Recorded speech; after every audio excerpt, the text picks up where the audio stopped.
Welcome, amazing agents from across the country. Today is June 29th, 2017, and this is Mastermind Call 132. And I'm not even going to have to beg for participation today. We got 4 people in the queue already. Thank you so much for everyone who's actively participating. I will one more time tell you that if you would like to participate, just hit *6 and then hit 1, and we'll get to you one at a time.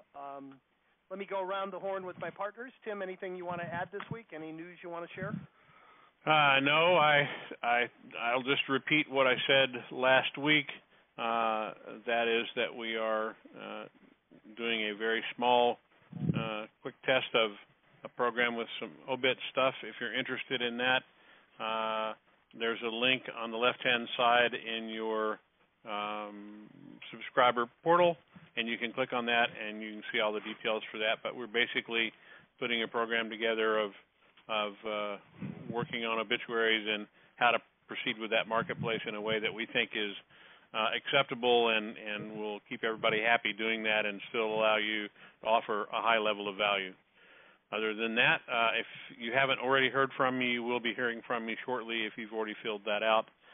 It's been a busy week, and we will not quit until that gets done. Excellent. And I'll add what I shared last week just real briefly. This came at the request of our customers. If you're in, Middle America, anywhere USA, probate, by the time, it's not highly competitive for probate. Many times you're going to be the only one contacting them, but we do have subscribers in hyper-competitive markets that tell us investors are reaching out to these people like right after the death occurs. So we want you to be able to compete. And also, if you're in a very upscale market where there's a lot of trusts, those properties don't go through probate. So we're just trying to add some extra tools for you folks that have asked for it. It's not anything that all of you need right away, but if you think, it would be beneficial, fill that form out on the website, and we'll get back to you. Chad, the bottom line is if you think you're getting beat to the punch too often, and that's part of the problem, then this is a way to figure out, to basically get in front of the line. Amen. Chad, anything you want to share from a training coaching perspective? So we've got a few people in July Probate Mastery already. I've scheduled it for July 17th, 18th, and 19th. The sessions start at 2 p.m. Eastern and run anywhere from 3 to 4 Eastern. So if you're interested in signing up for Probate Mastery, you can do that at any time in the subscriber portal on the left. Click on Probate Mastery, and that will get you registered for the next class. Anybody who is an alumni that would like to come back, if you're on this call, we do, once you take Mastery, you're invited back as often as you would like to come. Every month we have people who have completed it that go through it again. And if you're not a subscriber, you can go to alltheleads.com, and under the probate, on the top menu, go to the system, probate system, education and training, and you can find there's a 3 or 4 minute video that kind of gives you the gist of what the course is, why we do it, and the course outline. But that is July 17th, 18th, and 19th. Excellent. And I believe Tom is on the road today, our 4th partner. Many of you have probably heard from him recently. He is he serves several roles, but he is basically our account manager, and he is reaching out to all of you one at a time to find out what you need help with. He goes home every year. He was in a rock band in high school, and he goes back and does a concert for his little small town in the Midwest. We'll have to ask him to sing for us next week, but I believe he's on the road, but he will still be working. You'll still be hearing from him. So if you get a call from Tom at All the Leads, he's calling to see how you're doing, kind of, get a report from you and see how we can better help you. And that is it. We have got 5 people in the queue. This is amazing. Thank you, guys. You're all chiming in early, so let's get to the first person. Phone number ending in 9621, you're up. Hi. Hi there. That's Hello. you. Hi. I had 2 questions. The first one being, when we send out letters, do you recommend sending it to the personal representative's address or to the deceased address? No, definitely the personal representative. And more often than not, more often than not, nobody will be at the deceased address, and you want to reach out directly to the decision maker. Okay. And then my second question is that I've emailed a couple of times about the website, and I haven't received a response. So how quickly do you guys respond to emails? Generally, so go ahead. Yeah, let me. When did you send an email into that? I mean, we respond within. Our intent is to respond within minutes to most emails that we get. So for some reason, we're not getting your email. Well, Mark was also out. He was in the hospital, right? Yeah, so I asked when. I think a couple of days ago, within the past week. Okay, well then that would be exactly why. Mark, our intrepid web guy for all the stuff that we do, was in the hospital for almost that whole period. He was injured in a running race, and today's really his first day back. Okay. So I'll make sure that he responds. And what's your first name? I don't want the rest of it. Just your first name. Marcus. Margaret. Okay. Marcus. Yeah. Okay. Yeah. Oh, okay. Marcus. Got it. Yeah. Got it. Got you covered. Yeah. Okay. Thank you so much. All right. Well, we will definitely. You bet.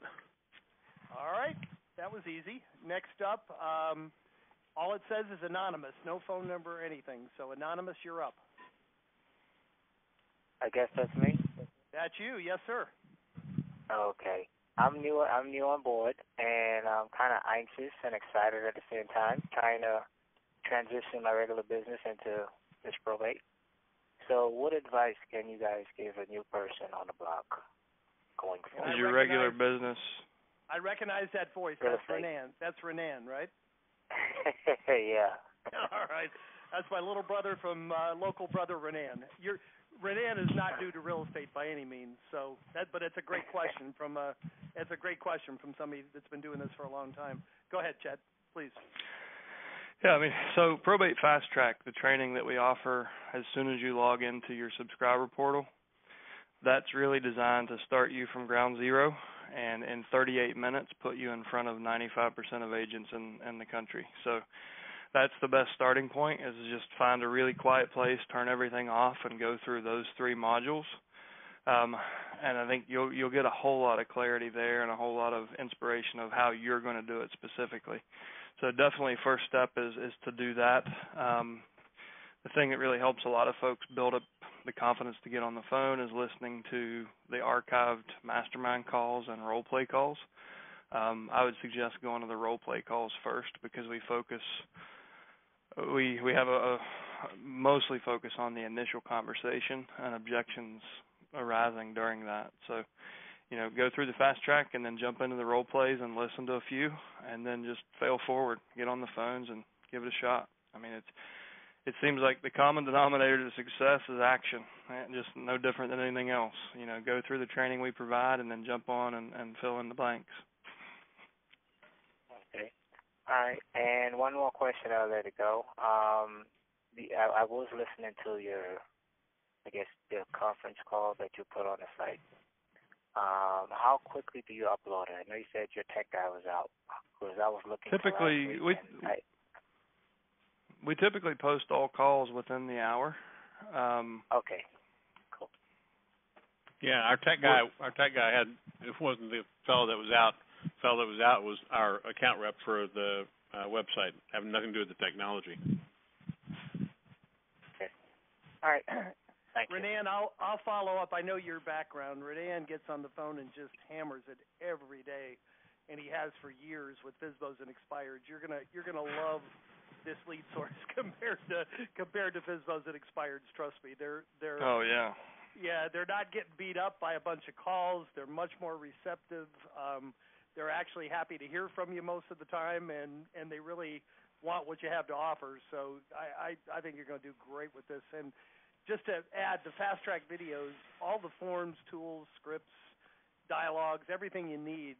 When you watch the video number 1, the forms pop up, and then number 2, and then number 3. Chad's kind of designed it so you sort of have to take it a step at a time.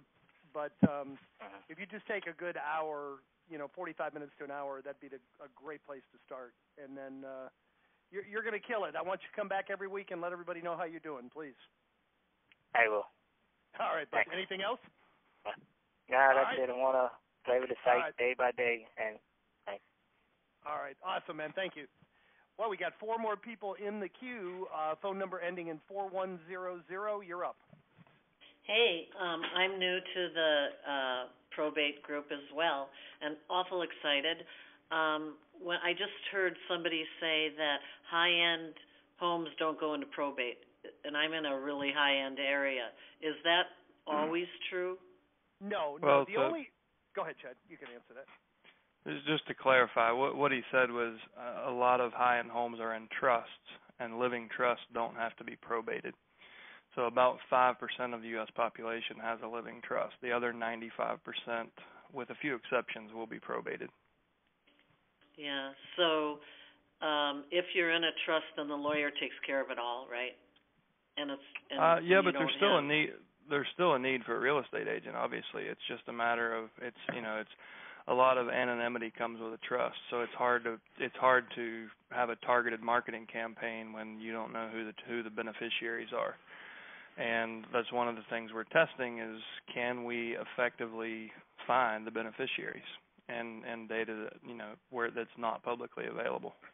And how are you? It's also possible in the state.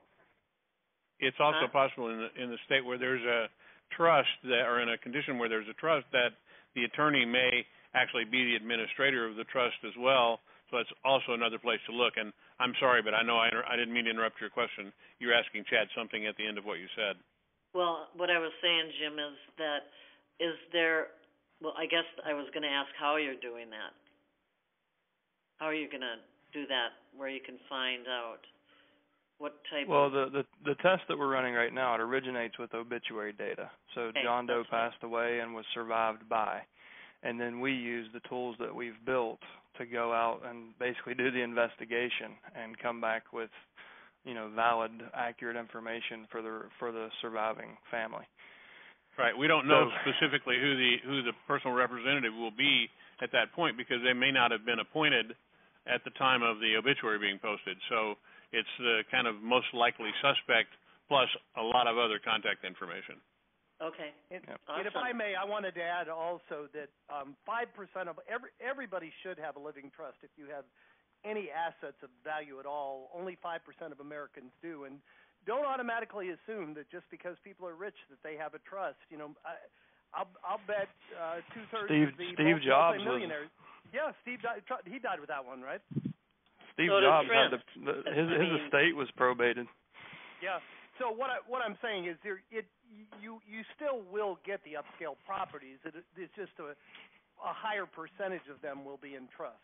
I don't know what the percentage will be. So, we're just trying to help those people get in front of all of the opportunity instead of having it somewhat limited. But I had a $3 million one in South Florida where the guy died without a will, and it took a long time because he had 5 kids and they all fought over it. So, of course, everybody knows they're going to die, but everybody knows they're going to die, but nobody really plans on it. So, right. even just because you're rich doesn't mean that you are that much far ahead of the curve than the average person. So, don't let that discourage you at all, please. Okay. Thank you. Thanks so much. All right, you're very welcome. Wow, we got. Hey, before go ahead. Before you get to the next person, I just want to throw one other thing out there, and that is that I want to make it really clear that what we're doing right now, and I will say this straight out, we're looking at this program to determine how effective it will be, and it's a big structural change for us to be able to do it and pull this data together. And we know we're offering good data. We're not 100% sure how good or how effective it's going to be, and that's why we're doing it this way and trying to do it inexpensively. Yeah. Okay. All right. Awesome. We got 5 more people in the queue. Thank you so much for participating. Phone number ending in 8215. You're up next. Hello, everyone. I have a couple things to share and then a question. So Sure. I'm kind of new. I missed last week's call, so I couldn't give you a follow. But my first go round of calls, they were pretty successful, and I got a couple listing appointments and all of that. And and then someone said, oh, well, wait till you start going through all the calls or whatever. So I did go through all of my other calls, and I got called some pretty heavy duty names. But one family, the guy was he called me a hearse chaser. He's like, you're worse than an ambulance chaser. So I was like, okay, whatever, he's having a bad day. So the very next call I made turned out to be very productive and fruitful, and the personal representative told me that he had prayed the night before for someone like me to call him, and he basically called me a savior. So, yes, wow. And I met with him and his family, and I'm listing their house, and it's all good. And but my question is, so I ran into a couple people, and they said, well, I went to probate court, or I'm getting ready to go to probate court, and I know you can sell the house, without them finishing probate. But my question is, when you either put it under contract and or a listing agreement, whose name should you use if they're not through the whole process? Is it fine to use the personal representative, like for a listing agreement? But then I have one that we're probably going to get it under contract, and I'm just wondering, how does that work, or how, you know what I mean? That if I had any objections, it was like, oh, well, we have to go through probate, but I know they can sell the house. I just forgot what that process is. So I chose every single listing I've ever taken, I put in the name of the personal representative. So if you put it in the name of the deceased, then you have to basically validate that the personal representative can sign on behalf of the deceased. So during contract negotiations and before you can even sign the listing agreement, for it to be a valid and enforceable contract, you have to tie the two documents together. So rather than do that, I tie it together with the title search. So I'll list it with the PR name. We go under contract as the PR name, and then we use the death certificate, we use the probate documents and the title search to tie that chain of title together and close. I find that to be way simpler for everybody to understand. You don't have to go, you're proving stuff on the back end instead of on the front end. And I've never ran into a problem. The other reason I did it is because when you upload a state of or, Jane Doe representative, it oftentimes attracts a bunch of BS offers. So which is fine on like off market. You can make offers for 50 and 60 cents on the dollar, and we'll do it verbally, and I'll tell you no. But as a real estate agent, that one of your biggest responsibilities is presenting all offers to your seller. I don't want to attract those 50 and 60 cent on the dollar offers on most of my listings, because a lot of times it freaks people out, and they're like, oh my God, why are they doing this? And then you just have to run damage control. So by not highlighting the fact in MLS that it's an estate, I find that I get higher quality offers, typically from landlords or first-time home buyers on a lot of property, where they're coming in at like 80 to 90% of as-is value. So it's a much better starting point. So those are the two reasons I always listed with the personal representative rather than the estate of deceased. Okay. All righty. Well, thank you much. Perfect. Hope that helped. Thank you. 4 more people in the queue. This is great, guys. Phone number ending in 1377. You're up next. Yes, it's Paul. I'm new to the program. Just signed up 2 days ago. And as a matter of fact, I was staying in touch with this one estate sale, and one of the heirs of it. There was a lot of infighting, so I stayed in touch with her. And I just followed up with her, as a matter of fact, today. And she said, oh, we've had it listed for 2 weeks. And I go, well, that's interesting. Who did you list with, and why did you end up listing with that agent? And she said, well, it was the special commissioner that was evidently appointed by the court. Now, evidently in this county that I'm in, they have special commissioners that act, I'm going to assume, as an executor. Could you shed some light on that with your knowledge and give me a little background on that? Yep. So if somebody dies testate, meaning they have a will, the will typically will appoint a person and what's known as an executor. If there was no will or they died intestate, then the court will appoint an administrator. If there is no next of kin and nobody shows up for court, but someone still has to administer the estate, at that point they will appoint what's, I guess in your market is called a special commissioner. Like in California it's called a fiduciary. Here it's called an administrator. But the court will appoint somebody to administer the estate according to state law. And what probably happened in that situation is someone contested the will, or there wasn't a will, and someone was contesting the person being the personal representative. So the state stepped in and said, okay, if you guys can't pick a personal representative, we will, and this will move forward, because probate is more about taxes and debt than it is about distributing assets. And the court will move the process forward if it's not, if people can't come to amicable agreements, then they'll move the process forward. Yeah, you nailed it. There was some infighting on that. But my follow-on question then is twofold. Number one, the special commissioner signed the listing agreement, and I saw it right in the listing itself, and I talked to the heir, and they confirmed that. So they're acting not as an administrator as much as looks like an executor. And my second question is, go ahead. Oh, go ahead, finish. And my last question then is, where do I go to find out that list of court-appointed or potentially court-appointed special commissioners? Right. So the first part of your question, he's likely a licensed attorney in your state, so therefore he is essentially a real estate broker. So he or she can take those listings. I've never heard of that, and personally, I think it's a conflict of interest. He awarded it to an agent. The special I thought you said he signed the listing agreement. I got you. Oh, he did as the personal representative. I understand. Okay, I've misunderstood you there. Yeah, that's okay. Okay, so I can swallow that.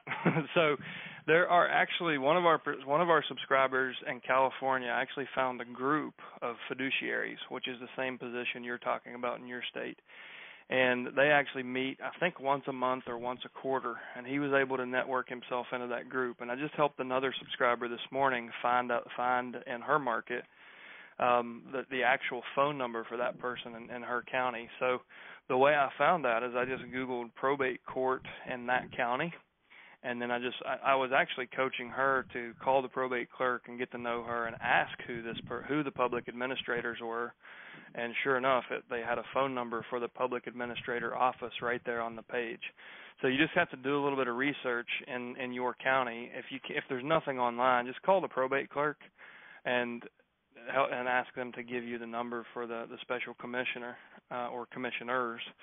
And I would try to make that a face-to-face appointment. Just say, listen, I noticed one of the families that I was helping actually spoke to you, and then the listing went to another agent. And I just thought you and I should meet so you understand what it is I do. I think you'll be really surprised what we can bring to the families in our community. And just even if it's just a cup of coffee, get in front of that person. Chances are, if you're following what we teach, you're going to have a much broader scope of service and a much higher level of knowledge than whoever he gave that listing to. And I would try to get in person to prove that. Excellent. Thanks. Hey, Chad, follow-up question I get asked a lot. Do you know what percentage of people nationwide do have a will? What percentage are testate versus intestate? What would you estimate? What's your guess? I think most people don't file a trust, but I think most people probably have a will. If I had to guess, I'm just guessing, 70%? That's close. 65% have a will. Okay. All right. So the case he's citing there is going to be an exception to the rule. Most of the time there is going to be a PR, but that also means that about a third of the time this group that you're helping him seek out could be very valuable. That could be like a probate attorney. He could give you, multiple deals over your career. So it's definitely. I want to point out something that I've heard 3 times this week too. A lot of people contact us and they say, well, what is this? The PR address, the personal representative address matches the attorney address, and what is this? This is bad data, or tell me what's going on here. And everybody tries to look at a spreadsheet and play out the whole story, when in reality you should just pick up the phone and hear the story from them and see how you can help.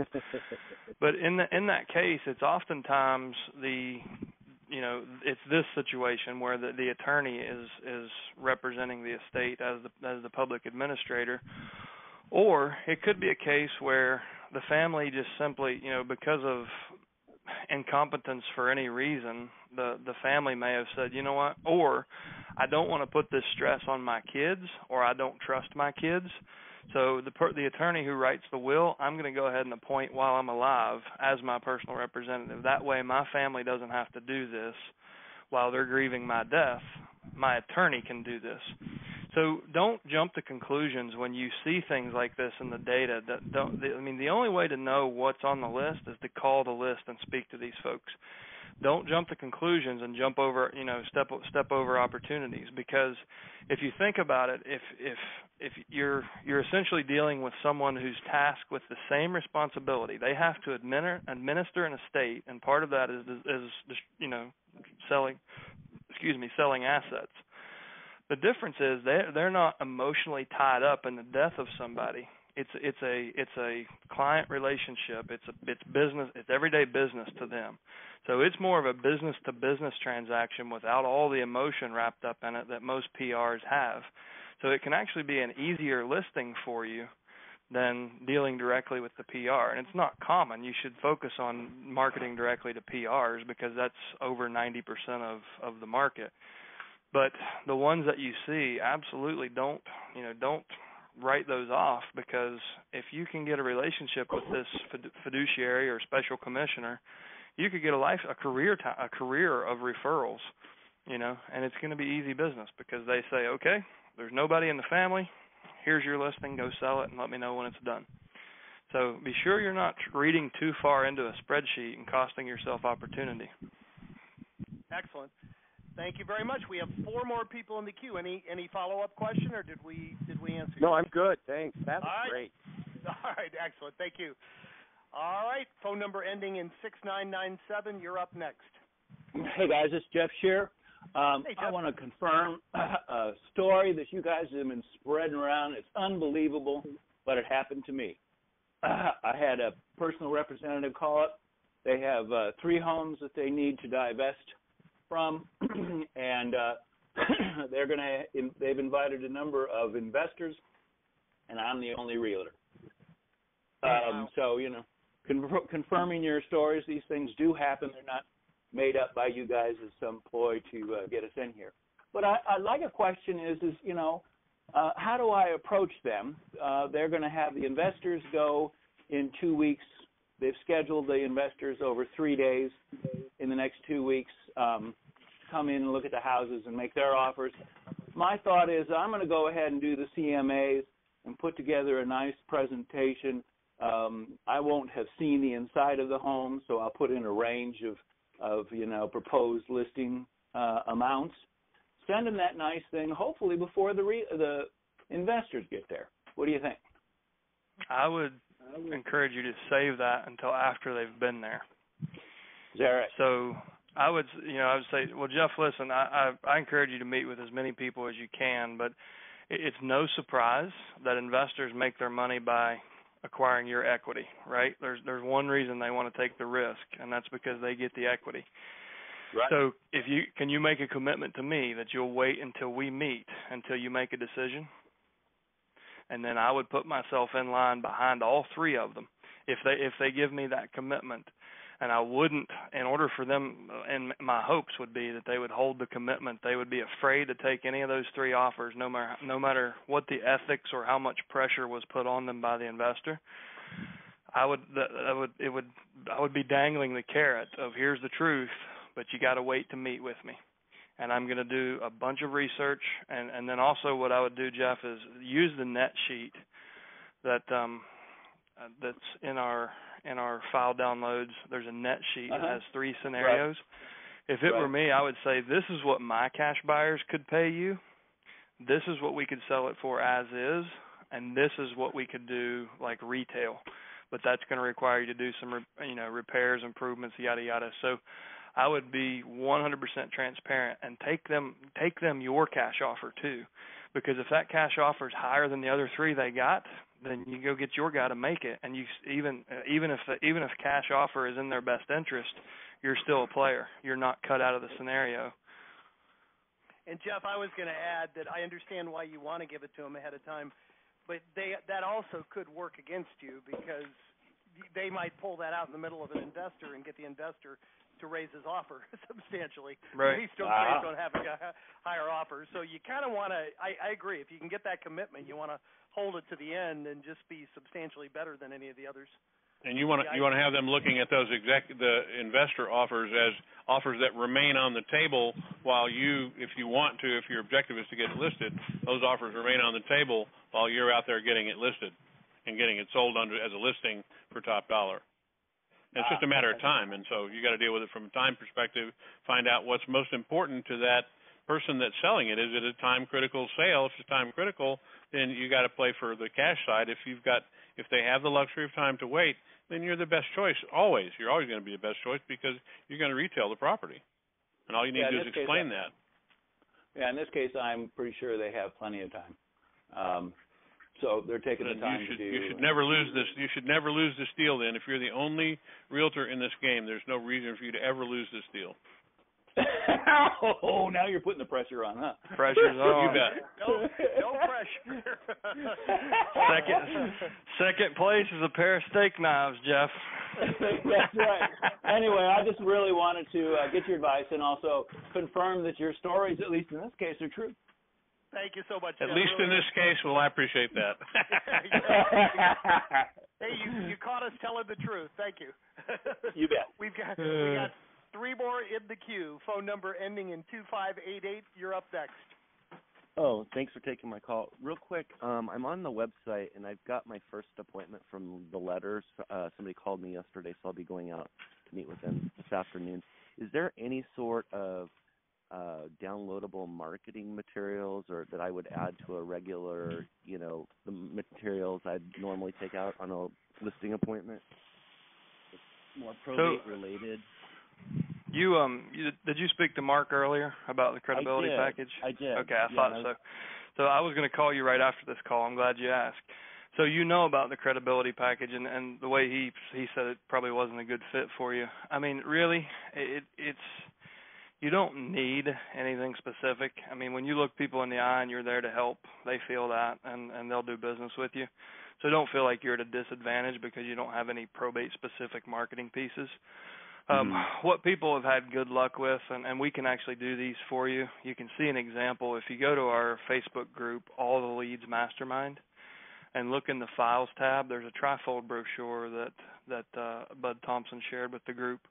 And a lot of people have customized that, and like I said, Mark can even help you customize that and get you something that you can, print quickly. But don't feel like you're at a disadvantage or you absolutely have to have something. If you saw my listing package, you would laugh at it.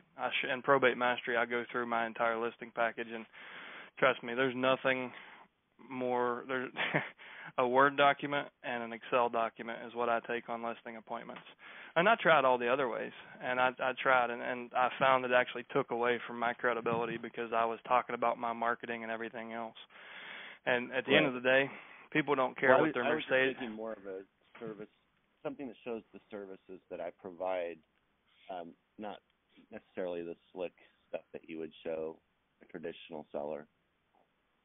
So do you have a list of those services that you know of that you provide? Are they clear to you what they are? Well, I know that when I went through that quick training, it mentioned, have somebody that can do an estate sale if they need that. Have somebody that can do a trash out if they need that. Have somebody who can pick things up from the home. Basically take a lot of the stress off of the personal representative's shoulders. So I was just thinking something along that line is maybe a bullet point of what I can do to help, maybe similar to what you guys have send out as a letter. You're a subscriber now. You're a subscriber, correct? I am, yeah.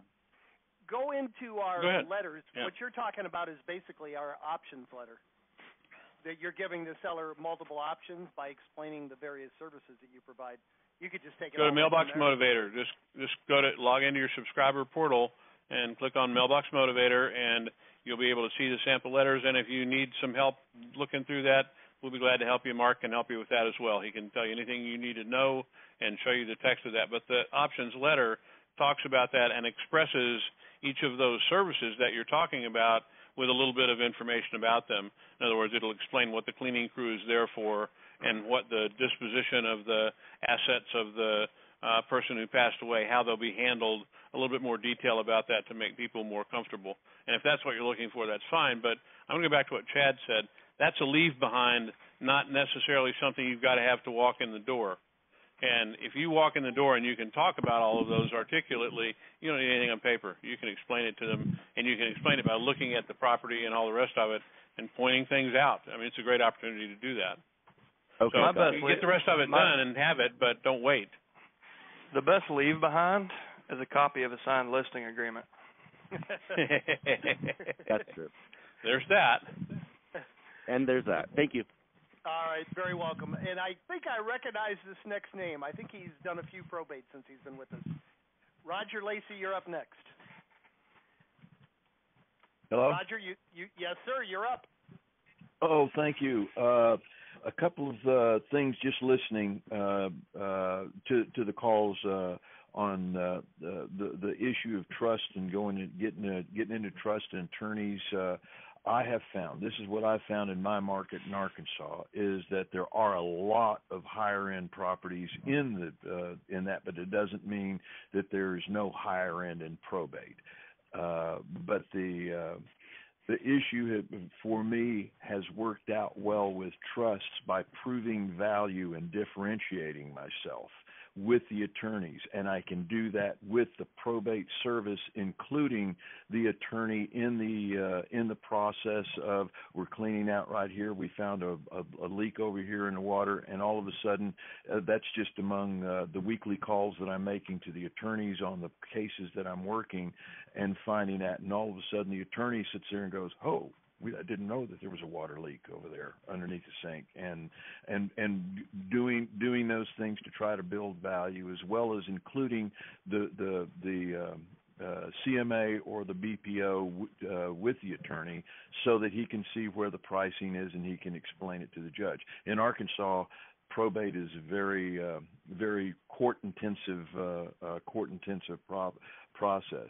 But what I've also found, as I include not only the PR but the attorney in the dialogues and the status of progress, is that the attorney all of a sudden starts seeing a value between what I'm doing and his buddy, the realtor, who brings him a piece of paper on it that says, this is what I think it's worth. That's my CMA. Or it's a listing of active, pending, and solds over the last 6 months is all he gets from the other guy. And I'm sitting here saying these are some of the repairs that need to be done.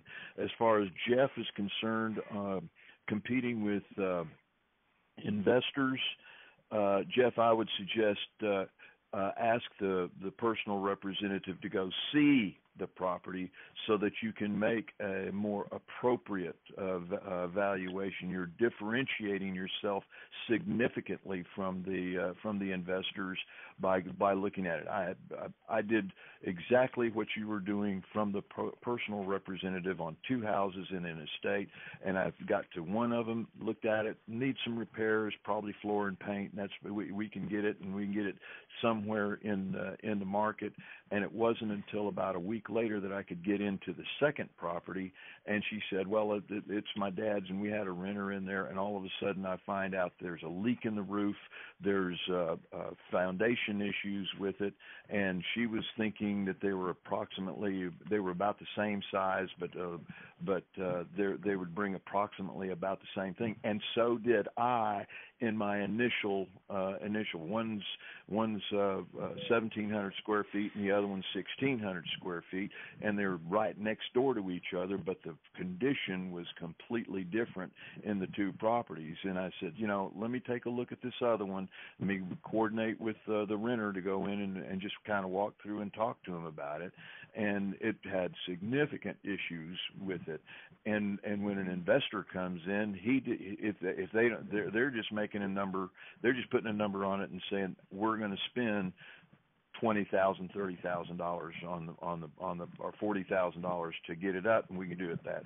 As it turns out, it's going to be a lot more, and in some cases, it's going to be a lot less than what. And he's taking a gamble on it. So the key point that I'm trying to make on both trusts and attorneys is and Jeff and the investors is differentiate yourself with the personal representative and the attorney so that they see that. And what happens is that attorney sits there and he has no problem recommending you to a trust executor or a trustee that says, I don't know any attorneys. But the biggest challenge with getting into trusts, as I have found, is having a relationship with the family.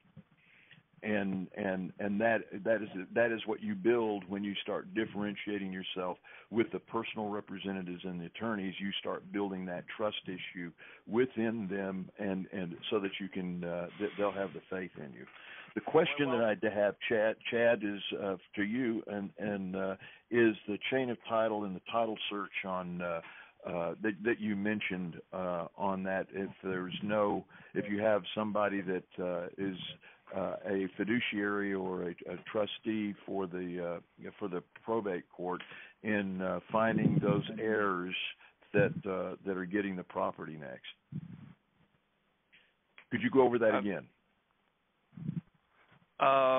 Just how you connect the chain of title? Yes. Okay, so I list in the personal representative's name.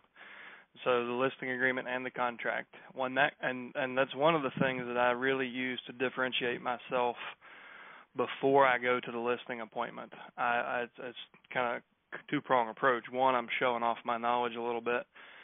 Two, I'm helping them see that I really understand how to navigate the process. So when I wrap up the initial phone call, I say, I almost forgot. Real quick, when you met with the probate clerk, they ask you to pull together a list of assets, a list of liabilities, a list of heirs, and then some other documents. Do you have all that together? Okay, great. Could you bring that to the appointment? The reason is because when we get the property under contract, I'll already have that over to my title company so we can connect the chain of title and they won't have to chase you. It's just one of the things we do to be proactive. So, because everything happens quickly once we get it under contract. So it's a presumptive close on the initial conversation. When we get the house under contract, they're already thinking, like, as far as I'm concerned, I'm their listing agent. I don't care how many people are coming through or they're talking to. When I get the house under contract, I'm going to get that to my title company. And so it shows them that, one, it's kind of a subconscious presumptive close. Two, it shows them I know what the heck I'm talking about. And three, it's legitimately being proactive because we do that. We'll send a PDF to the title company and say, here's everything they've got. So now the title company doesn't have to go chase that paperwork. They already have it. The other thing it does is it shows me that they've done their homework and that the house is sellable. That they've done what the clerk and the courts have asked them to do. But essentially, what happens? You got the contract with the PR and the buyer signatures. You take that, you open escrow. They run an exhaustive title search, and it's going to come back in the deceased name. So then they use the death certificate. And usually, in a perfect scenario, in an easy scenario, it would be the death certificate, the will, and the probate document, which is typically called letters of testamentary. So those three documents will say this person died, they appointed this person as the PR, and here's the court approval of that person being validated as the personal representative in the public eye, and that connects your chain of title. Excellent. Okay. Rodger, you couldn't have a better testimony as far as everything. I use you as an example as somebody who gets very few leads and has a tremendous conversion rate. And if I remember correctly, the very first call you ever made on probate was an $8 million property. So you started. That was not at a trust, was it?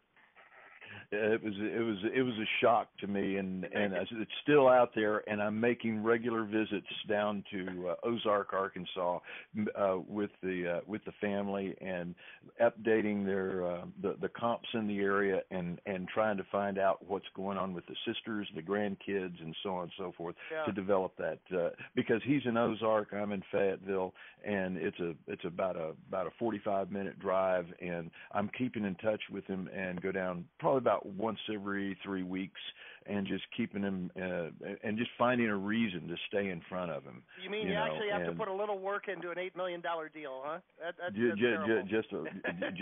just a little bit, and yeah. But it's fun, and I got to say that the cool part about this is I haven't, compared to the realtors in my market that have been realtors since God created dirt. I have not been here. I have been here about 2 seconds in comparison. And so what I'm finding is I'm using my probate families and their heirs, making friends, winning trust, and I'm moving them over to my sphere of influence and keeping in touch with them with a different program that I'm getting referrals from those folks. So there's a short-term and a long-term goal that I'm accomplishing with the probate leads. As always, you have great nuggets. Thank you so much, Rodger. I hate to even cut you off. We have 2 more people in the queue, but thank you so much for sharing. Great stuff. Next up in the queue, phone number 0883. You're up next. Hey, Jim Forsyth in Memphis. How are you today? Great, Jim. How about you? I'm doing great. I'm still coming. I just hadn't jumped in, but ran across something this past week. A friend of mine asked me to check on a property that her son is in probate at one point, and had a contract, lost the contract, back on the market.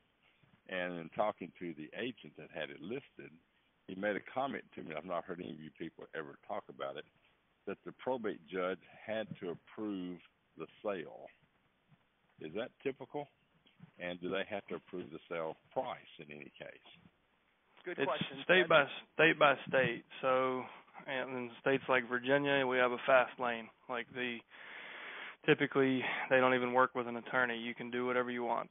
In states like California, you basically have to go back to the court to do everything unless you petition the court for full authority.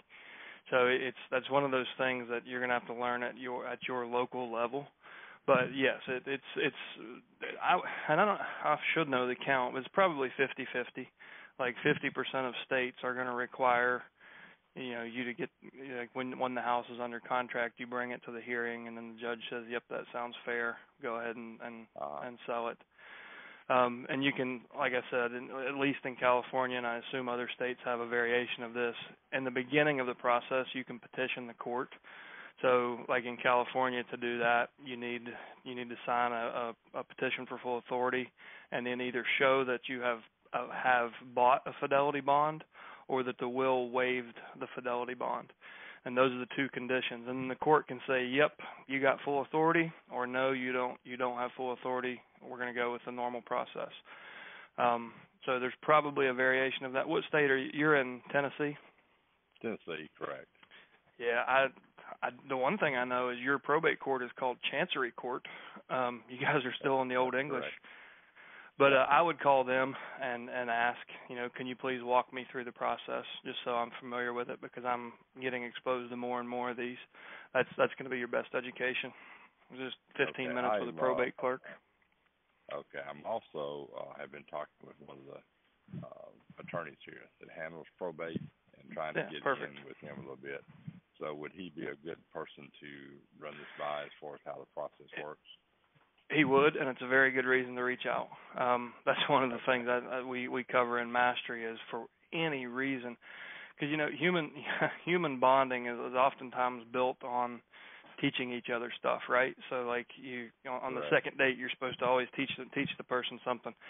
So if you say, the magic words, can you help me? I came across this scenario the other day, and I know you're the expert, and I just wondered if you could help me understand this.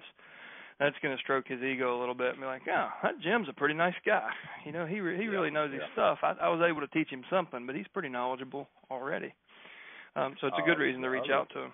Right. The other thing I might just came to mind, when we get the list and we see the various attorneys that are that particular month's list, those are going to, and we start seeing regular attorneys, so those are the ones that we're going to need to be getting into and get into in front of, the ones that are doing it on a regular basis, correct? Yeah, assuming you can handle contacting all of them at some point, you would want to try to contact as many as you can, but the ones that are showing up month after month with multiple cases, they're specializing. Right. So this is one of the biggest areas of their practice, and they can feed you for the rest of your career. We had one gentleman in California. He's done 100 deals off one single attorney. Wow.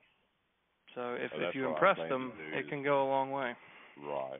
Try to get in front of as many of those that are doing it on a regular basis, and so that they know who you are, and then if you get success with them, then down the road you hopefully will start getting the referrals. Well, the attorney just wants to know that you can help him be expeditious. The sooner that they're going to make their money, the sooner they can get this thing buttoned up and done. And anything that you can, your basic lead with the attorney is, I make it easy for you because I know what I'm doing, and I get this done really quickly, and that's all they're really looking for.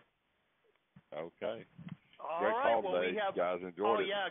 Thank you, Jim. Very good call. We have one more person in the queue. We've had some great participation today, and I'm sure we saved the best for last. No pressure here, but phone number ending in 3279. You're up last. Hey, good afternoon, Jim. This is Miguel. I'm in the Dallas, Texas area. New to the program. Probably new to real estate, but hey, looking forward to working with you guys. And I'll be taking the mastery class and getting a website set up and mailbox motivator. Any other suggestions? Get on the phone, Miguel. Do you have your? Well, we better qualify that. Do you have your leads yet or not? No, not yet. I start. Okay, he doesn't have his leads yet. I didn't think. So you've done the fast track training, Miguel?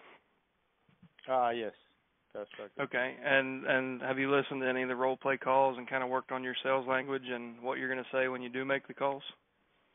Not. I've listened to the calls and read some scripts but not really practiced. No, not yet. So what I would recommend is on step 3 of Fast Track, underneath the video, the download that pops up called the Probate Seller Interview Sheet.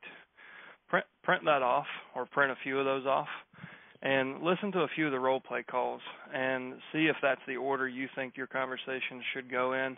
It's pretty deliberate. That's the best order I've found to keep the conversation flowing in the direction I want. But the idea there is to take kind of a framework and build your own language versus memorizing scripts. So while you're waiting to unleash your first campaign, you can be working on what questions am I going to ask, how am I going to present this, what am I going to say when they pick up the phone, and work on that stuff. And something I forgot to mention in the beginning, guys, next Wednesday at 2 p.m. Eastern is our July probate role play call.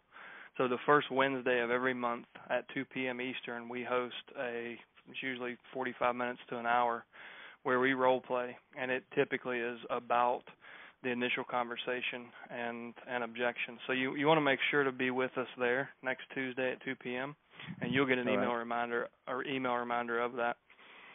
But that would be the next step, I would say, is get comfortable with what you're going to say. Like get clear on what it is you're offering, and get really proud of that.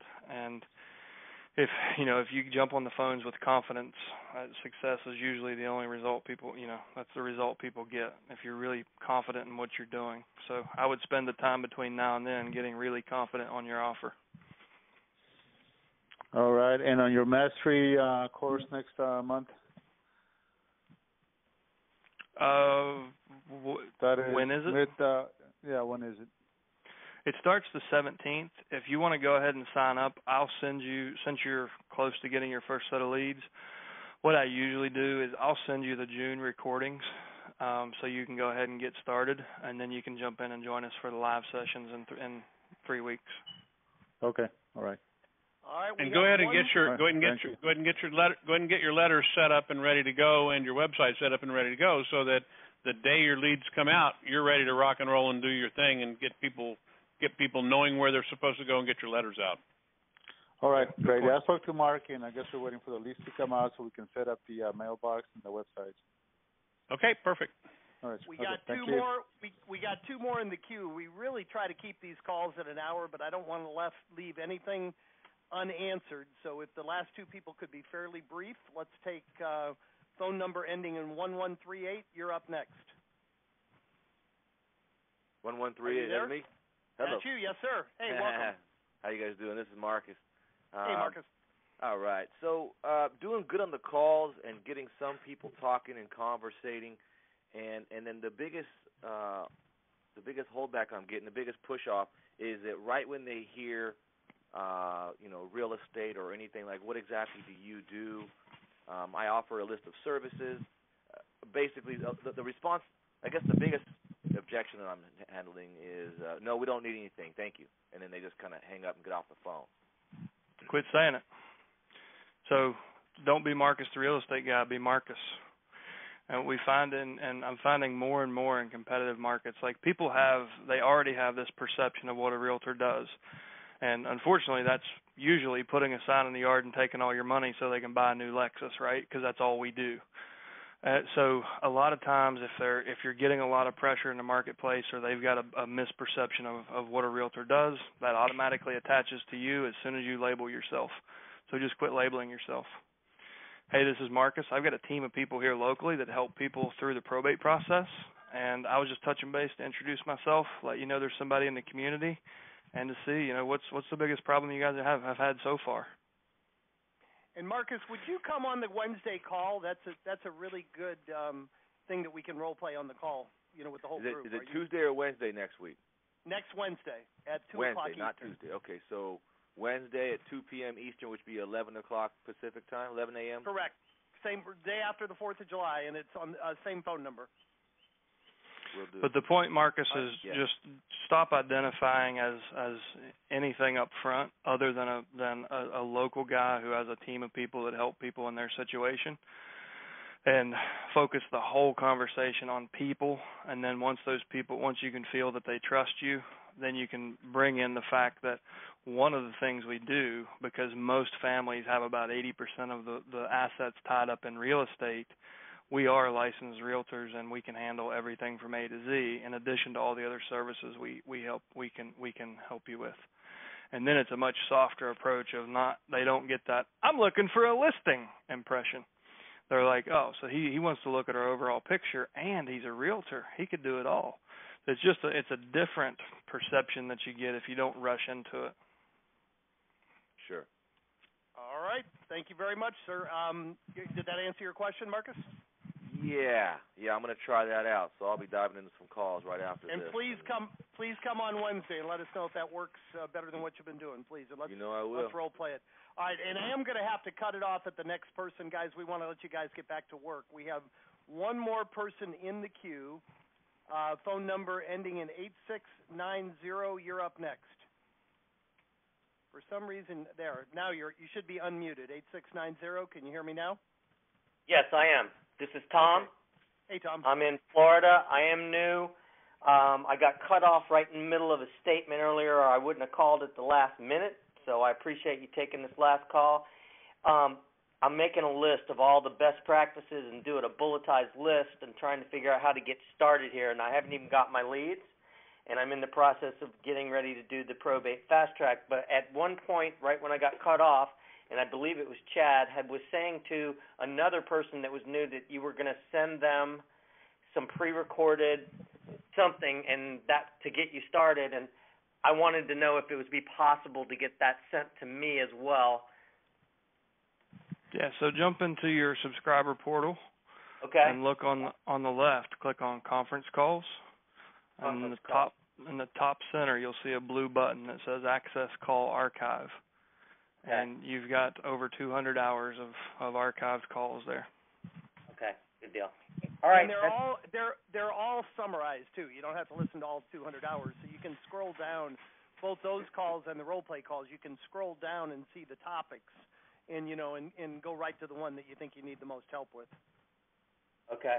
All right. Thanks. Awesome, guys. Boy, great group. This was, I don't know if it was a record attendance. I think it probably was, but everybody stayed on till the end, and I really appreciate it, guys. Thank you for taking an hour to show up and be here today and participate. I always like to end these calls by challenging you all. You took the time to be here. You had some great thoughts, some great ideas, some great stories. Take one idea, one thing that you heard, one technique, go out and put it into practice, and come back next Thursday and share your results with the group. And please come back next Wednesday for the role play call. Happy 4th of July, everybody. Make it a great week. We'll talk to you soon. Take care.